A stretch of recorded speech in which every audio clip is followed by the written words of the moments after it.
Hi folks, so welcome back. So in this video we will analyze a company from the NBFC space, that is Poonawalla Fincorp. ठीक है. So Poonawalla Fincorp का अगर देखूँ तो they are a diversified NBFC and उनका AUM का size देखूँ तो that is around 47,000 करोड़ के आसपास का AUM का साइज है. So it is fairly big. But इनका अभी अगर आप ग्रोथ देखो, ठीक है, मतलब इट इज़ एक्स्ट्रॉर्डिनरी ग्रोथ कर रहा है. इट इज़ अराउंड 68% का AUM का ग्रोथ आया फॉर Q2. लास्ट क्वार्टर भी वो 40-50% के आसपास का ही ग्रोथ आया था. तो टॉप लाइन मतलब आपका AUM में तो ग्रोथ अच्छा खासा आ रहा है, बट उनका बॉटम लाइन जो है पैट में उनको थोड़ा प्रॉब्लम्स है. उनको लास्ट क्वार्टर ही एग्जैक्टली अगर देखो तो exactly 1 year ago Q2 of FY25 में उन्होंने मतलब उनका जो एक सेगमेंट है अनसिक्योर्ड, उनका शॉर्ट टर्म पर्सनल लोन वाला सेगमेंट है, ठीक है, वहाँ पे उनको थोड़ा प्रॉब्लम फेस हो गया था कि उन्होंने बहुत प्रोविज़न किया था, उनका मैनेजमेंट चेंज हो गया था. तो इसलिए वहाँ पे उन्होंने वन टाइम प्रोविज़न बहुत सारा कर दिया. इसलिए उनको ओवरऑल FY25 में दे वर लॉस मेकिंग कंपनी. एंड अभी ग्रेजुअली वो इम्प्रूव हो रहा है, ठीक है. तो ऐसा नहीं कि खाली अभी तक खराब ही हो रहा है, इम्प्रूवमेंट आ रहा है. तो इसलिए ये कंपनी को अगर आप देखो तो पहले तो मतलब they use to grow at a good rate, growth में तो कोई प्रॉब्लम नहीं, बट उनका बॉटम लाइन जो पैट है वहाँ पे थोड़ा प्रॉब्लम आ सकता है. पहले आता था एसेट क्वालिटी में थोड़ा प्रॉब्लम हो जाता था. एक क्वार्टर अचानक से उनका जो प्रेस रिलीज आता है, ठीक है, बिजनेस अपडेट जो आता है वहाँ पे तो सब बराबर चल रहा था. फिर एक Q2 में उनका एसेट क्वालिटी मतलब बहुत ख़राब हो गया, उन्होंने लॉसेस बता दिए, तो मैनेजमेंट चेंज हुआ था, वो भी रीज़न है. तो इसलिए थोड़ा ये सब स्टॉक्स में नहीं थोड़ा रिस्की हो सकता है कि आगे जाके कभी भी वो प्रोविज़न बता सकते हैं, इतना ज़्यादा प्रोविज़न कर देते हैं कि उनको लॉस फेस हो सकते हैं. तो बट अभी ग्रेजुअली वो इम्प्रूव कर रहे हैं. मार्केट इज़ फॉरवर्ड लुकिंग, ठीक है. पीछे का हिस्ट्री देख के कोई फ़ायदा नहीं है, ठीक है. तो मतलब आपके मेरे खुद के बायस भी है, ठीक है. तो I was invested in this company, but I had exerted at a loss क्योंकि वो ऐसे अचानक से कभी भी प्रोविज़न बता देते हैं. बट हाँ ठीक है, कंपनी अभी अभी अच्छा कर रहा है, तो वो डिस्कस करते हैं. नेट इंटरेस्ट इनकम में ग्रोथ है around 40%. Pre provisioning operating profit grow around 39% YOY. And NIMS improve हो गए. NIMS were around 8.4 versus 8.32 quarter अगर देखो तो. अभी इनके सेगमेंट्स कौन से हैं वो देखते हैं. तो इनके ओवरऑल उनका बुक में से 56% जो बुक है that is secured, 44% is unsecured. Secured में आप देखो दैट इज MSME वाला सेगमेंट है उनका 36%, उसमें मिक्स है सिक्योर्ड अनसिक्योर्ड. फिर लैप हो गया आपका loan against property, that is 100% secured. फिर उनका एक personal loan and consumer loan वाला सेगमेंट है that contributes to around 26% of the AUM. फिर एक उनका प्री ओन्ड कार वाला सेगमेंट है, auto loans commercial vehicle loan, वो वाला सेगमेंट है दैट इज़ 11%. एंड उन्होंने लास्ट एक साल में बहुत सारे नए नए डिविजन्स भी ऐड करे, ठीक है. तो उन्होंने गोल्ड लोन वाला सेगमेंट बहुत मतलब अच्छे तरीके से एक्सपांड कर रहे हैं. लाइक केपरी ग्लोबल जो हो गया, उन्होंने 2-3 साल में पूरा गोल्ड लोन वाला सेगमेंट बहुत ही मतलब बहुत अच्छा एक्सपांड कर दिया है. तो अभी मेजॉरिटी उनका गोल्ड लोन वाला सेगमेंट हो गया.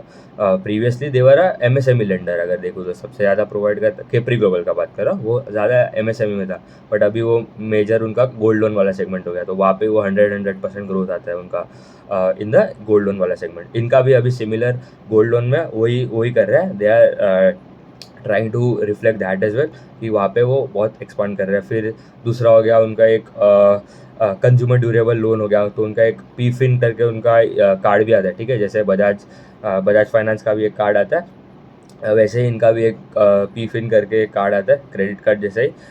फिर शॉपकीपर लोन हो गया, उनका नया सेगमेंट हो गया. कमर्शियल व्हीकल वाला, फिर prime loan, prime personal loan वाला सेगमेंट है. तो मतलब बहुत सारे डिविजन्स है.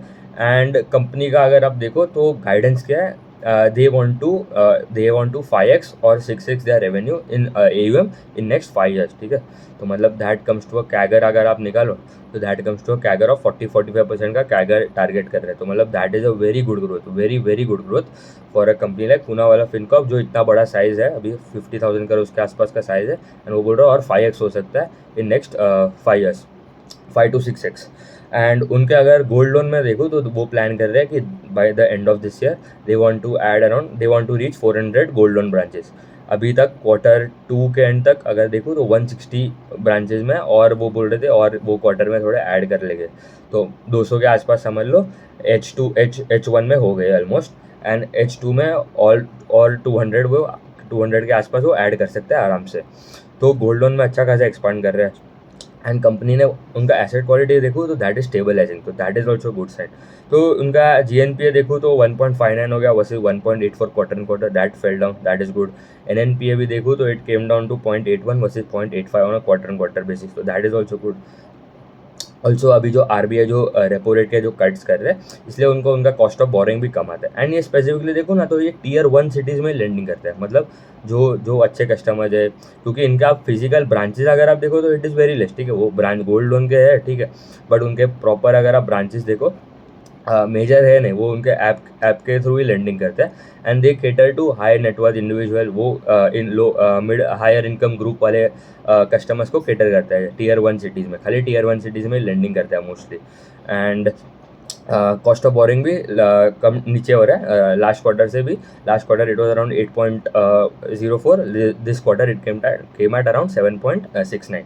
कॉस्ट टू इनकम रेशियो अगर देखो तो एज उनके कॉन कॉल भी अगर आप सुनोगे तो मतलब they are focusing more on technology, ठीक है।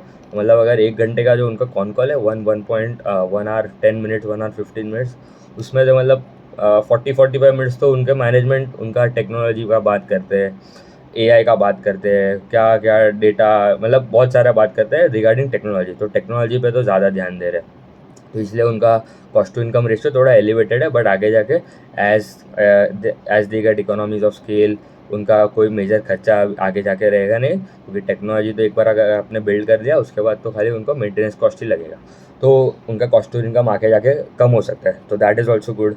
एंड उनका आरओए नंबर्स भी इम्प्रूव हो रहे हैं, ठीक है। ऐसा नहीं कि क्योंकि उनका लास्ट आप देखो Q2 ऑफ FY26 के बाद Q2 FY25 में उन्होंने लॉस रिपोर्ट किया, उसके बाद वो ग्रेजुअल इम्प्रूवमेंट पे है, ठीक है। इम्प्रूवमेंट या I can call that stabilization.